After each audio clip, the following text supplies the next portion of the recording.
Fala, torcedor do mais querido, tamo junto, meu nome é Fábio Saoz, este é o canal Flacegueta. Nação, primeiro desculpa aí pelo barulho no fundo da gravação, é que o vizinho tá cortando ali a grama do quintal dele, já viu, né? O barulho pega mesmo na gravação, mas não tem jeito.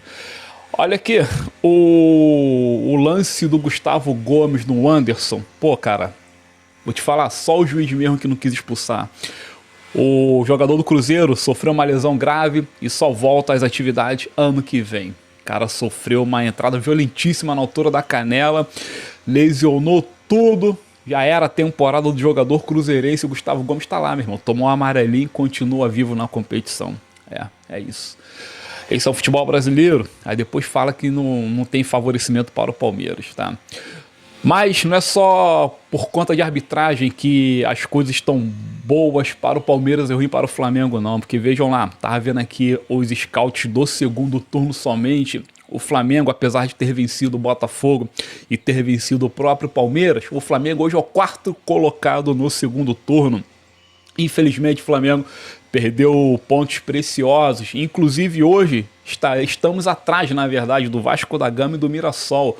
Fernando Diniz, cara, que é um treinador altamente questionado, colocou o Vasco na vice-colocação do segundo turno, ficando atrás somente do Palmeiras, tá certo?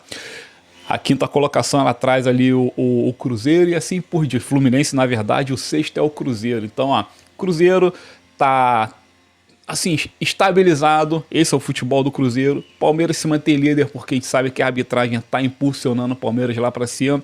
E o Flamengo, com esse recorte de segundo turno somente, deixa bem claro uma coisa: algo precisa ser feito o mais rápido possível, porque faltam agora 9 rodadas e se fosse um campeonato somente pautado no segundo turno, a gente era o quarto colocado na beirolinha do G4. Sacanagem, né, gente? Horrível isso aí.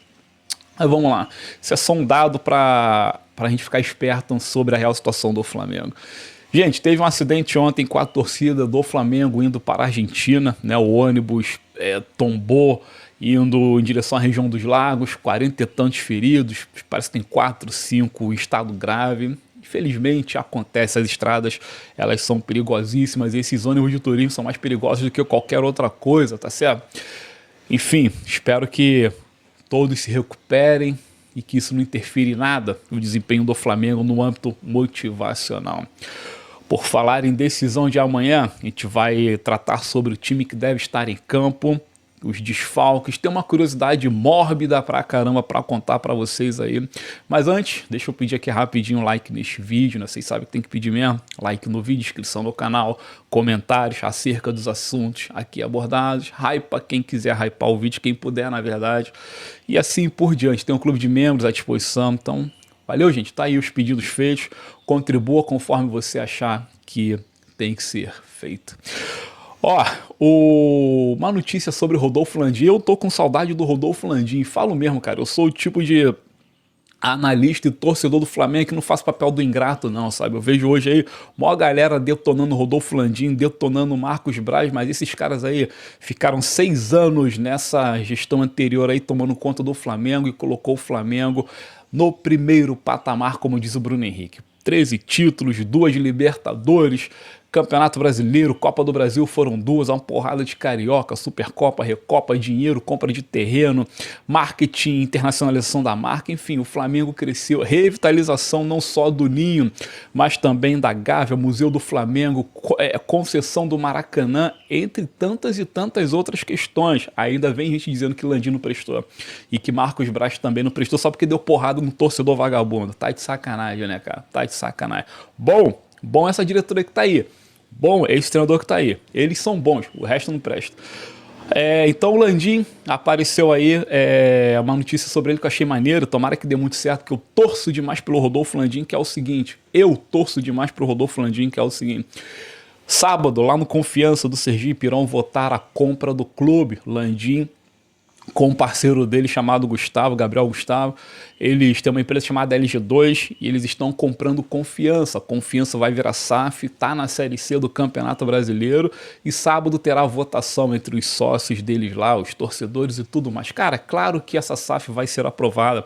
Landim tem um projeto de implantar 500 milhões de reais nos próximos 10 anos para alavancar o Confiança. Será um orçamento ali de investimento aproximado a 50 milhões anuais e o projeto do Landim é trazer o Confiança, meu irmão, o mais alto possível, inclusive na Série A do Brasileiro e mantê-lo na Série A. Eu tô muito na torcida para que isso aconteça. Se demore, eu quero até que o Confiança seja campeão do mundo com a gestão do Rodolfo Landim, para deixar bem claro para essa turma ingrata que o Landim sabe ser presidente de clube, sabe fazer negócio e tomara que dê muito certo.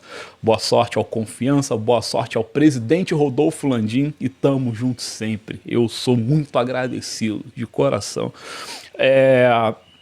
Vamos lá falar do Flamengo agora em si, porque é o que interessa. Ontem lá no embarque para a Argentina, o Léo Ortiz apareceu, está relacionado, o Danilo tá indo todo mundo, com exceção do Pedro e do Cebolinha. Cara, isso me vem na memória uma situação tão horrível, tão chata, que é a seguinte: o que aconteceu com o Flamengo ano passado nas mãos do Tite? O Flamengo voava, o Flamengo estava vindo bem demais. Quando teve a lesão do Pedro e quando teve problema físico com o Cebolinha, que ficou indo e voltando, simplesmente o Flamengo desmanchou de um jeito absurdo. Eu sei que nas mãos do Felipe Luiz, o Cebolinha pouquíssimo é utilizado, e eu defendo aqui que o Cebolinha é um jogador mais completo que o Samuel Lino, bem mais até, mas o Felipe Luiz nunca atentou para tal fato, né? A ausência do Cebolinha e do Pedro nesse momento, assim, embora essa dupla não seja uma dupla firmada como titular no Flamengo por conta do Felipe, como disse, mas é uma questão de ausência moral que remete ao passado não muito distante, porque foi justamente no instante em que perdemos Pedro e Cebolinha e calha com a queda técnica do Flamengo do Tite, ali desanda geral. O Tite não soube trabalhar o Flamengo sem esses dois atacantes, e o Flamengo desandou e terminou fazendo vergonha sobre vergonha sobre vergonha.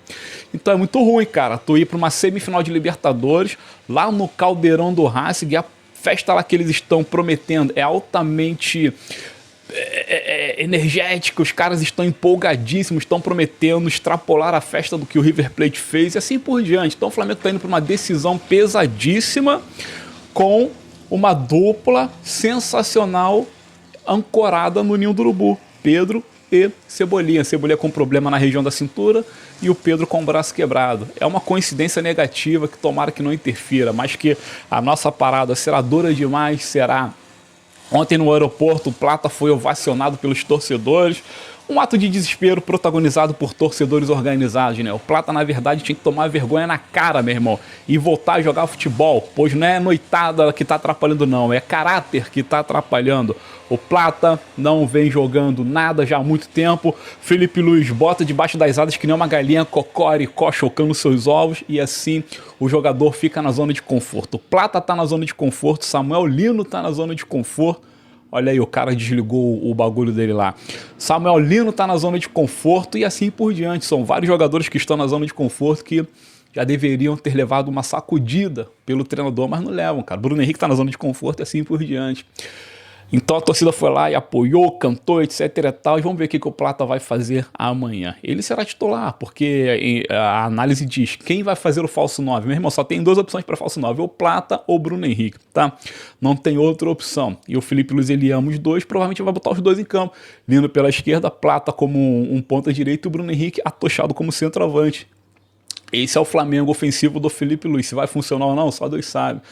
Mas foi ovacionado e agora é só aguardar. Hoje o Flamengo vai fazer seu último treinamento e ali o Felipe vai decidir qual time. Mas eu trago o time para vocês que estará em campo amanhã. Embora o Ortiz tenha viajado, titular será o Danilo. O Ortiz está no sacrifício. Então o Flamengo vai com Rossi, vai com Varela, vai com Danilo, Léo Pereira, Alexandro, Jorginho, Saul e Arrascaeta. Acredito nesses três. E o trio ofensivo Samulino, Plata e Bruno Henrique. Salve-se quem puder, seja o que Deus quiser, porque realmente eu tô na torcida, evidentemente. Estamos a um passo de ir para a grande finalíssima e, se Deus quiser, seremos o primeiro tetra brasileiro dessa bagaceira toda.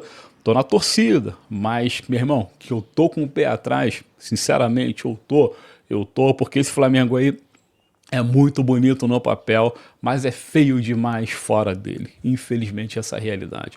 Valeu, nação. Até o próximo conteúdo. Estamos juntos. Obrigado.